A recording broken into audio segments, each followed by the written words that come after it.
สวัสดีค่ะทุกคนยินดีต้อนรับเข้าสู่ช่องนินิงสตรอเบอรี่จูสนะคะวันนี้นะคะหนูจะพาทุกคนมาปั้นของจากดินเบากันค่ะวันนี้นะคะหมวดก็จะเป็นผลไม้กับสัตว์นั่นเองค่ะทุกคนไปเริ่มปั้นกันเลยก็จะมีสีทั้งหมด12สีนะคะแล้วก็จะมีอุปกรณ์นะคะอันนี้จะเป็นมีดนะคะเอาไว้แบบตัดอะไรนี้นะคะอันนี้จะไว้กดลายนะคะนี่เป็นแบบนี้แล้วก็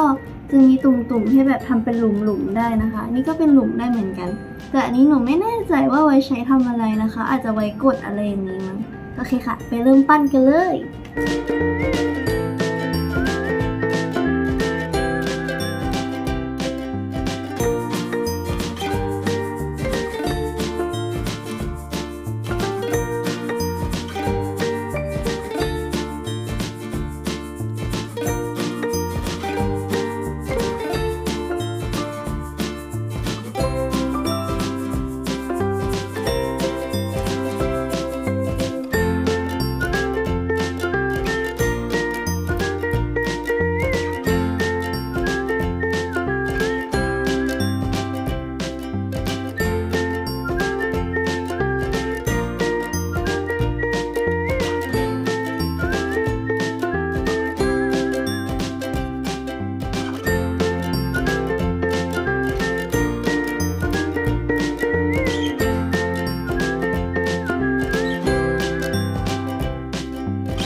ก็จะเป็นผลงานทั้งหมดของหนูนะคะทุกคนนี่เลยตัวแรกนะคะก็จะเป็น